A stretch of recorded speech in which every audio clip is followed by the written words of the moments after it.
sports page with the Orlando Sentinel and FM 96.9 The Game's Mike the Bulldog Bianchi. On JRR. Hey, good morning, Bulldog. Good morning. The sports page is brought to you by the Nickley Group. They are Central Florida's #1 real estate team for a reason. If you want to buy or sell quickly, just call Nickley. Check them out. TheNickleyGroup.com. Wow.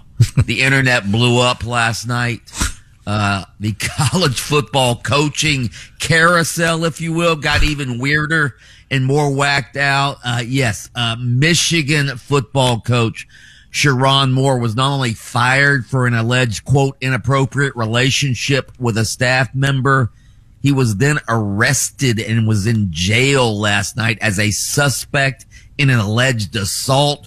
Police did not name the suspect in their statement, but there are all sorts of rumors and social media posts that the alleged victim is the woman that Moore apparently was having an extramarital affair with. Again, this is just wild. Can you imagine having that happen as part of your day? You go from being the head coach at Michigan, one of the most coveted head football coaching jobs in college football, the winningest program of all time, to being dismissed and then subsequently arrested, all in the span of a few hours.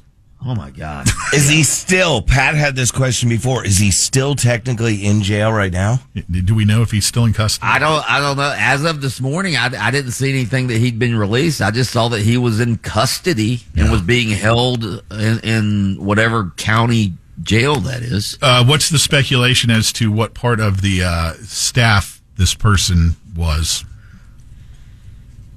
The speculation, I guess she must have been an underling, because again, if you're having an affair with an underling, most companies are going to discipline you in some way. Yeah. So I'm not going to speculate.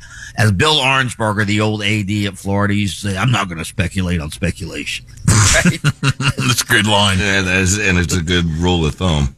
I do think it's funny how Michigan backed their cheating coaching staff when the Wolverines were winning national titles, but now that they're headed to the Cheez-It Bowl, suddenly they have a moral compass again. Is that too cynical to say that? I'm sure there's a lot more that's in the dirt here that hasn't come out yet, that's probably forced them into this. Yeah, we're going to hear more. Trust us, dog.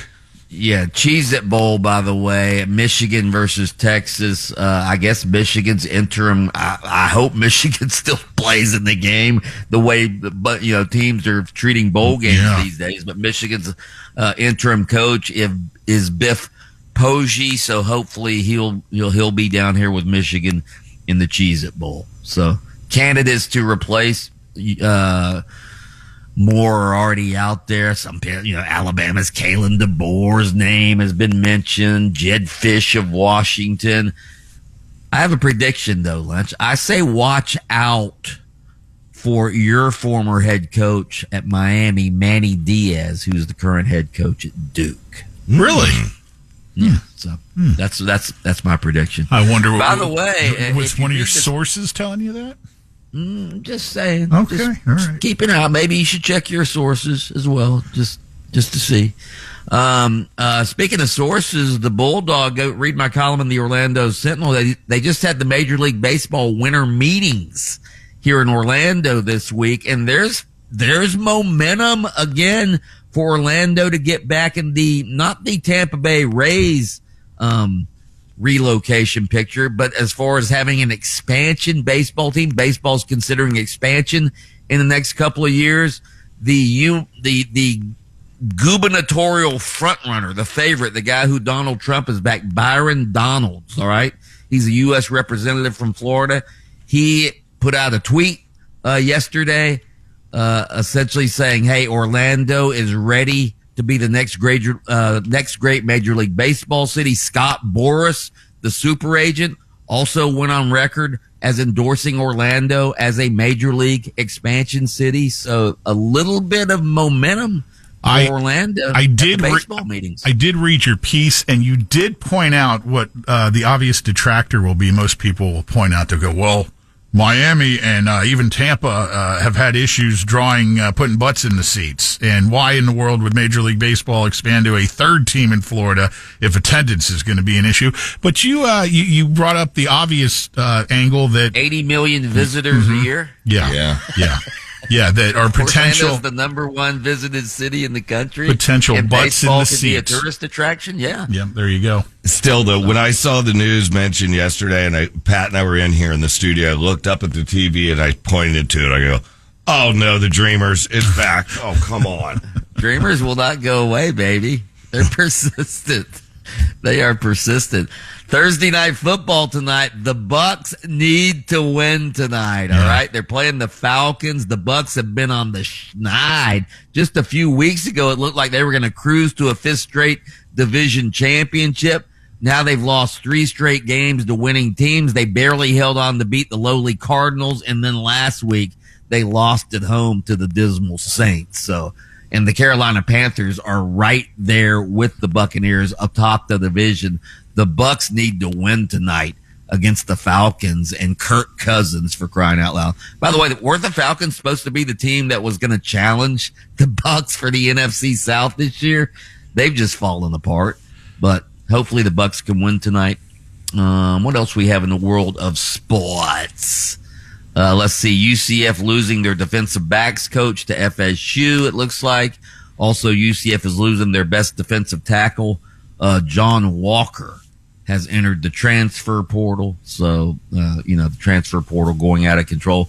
By the way, have you guys been keeping track of the NBA at all? Besides the Oklahoma City Thunder, my God, off to a 24. And did you see the spread, the point differential last night in their latest win?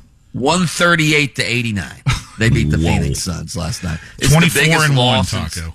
Yeah, they're 24-1. They've tied the 2015-2016 Golden State Warriors for best start in NBA history. Of course, that Warrior team won 73 games in the regular season.